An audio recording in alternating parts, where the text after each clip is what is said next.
পিছিয়ে গেল আমার জামা। আমি আমি কে? আমি কে? আমি কোথায়? আমি কোথায়? তুই কে? মালকিন, তুমি জানো না আমি হলাম চম্পা। আমার নাম আজকে থেকে হয়ে গেল চপ, কারণ আমি চপ খেতে তো খুব ভালোবাসি। তো আজকে তুমি আমাকে চপ বলেই ডাকবে।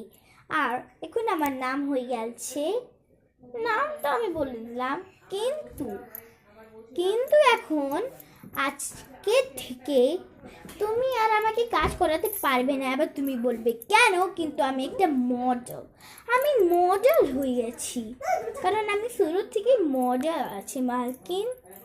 তুমি তো দেখতেই পাচ্ছ না মালকিন। হ্যাঁ, তাইলে কেন আমাকে বললে এমনি? হ্যাঁ বলো তো। তুই মালকিন, আমি তুই একটা মডেল, তাইলে তুই লোকের বাড়ি কেন কাজ করতে যাস? কারণ আমি সবার বাড়িতে কাজ করতে যাই, আর সবার বাড়ি যাই নিয়ে পয়সা টাকা সোনা গয়না লুটে নিয়ে আসি, যেমন তোমার সোনা গয়না। এইটা দেখছো তো তুমি? হ্যাঁ।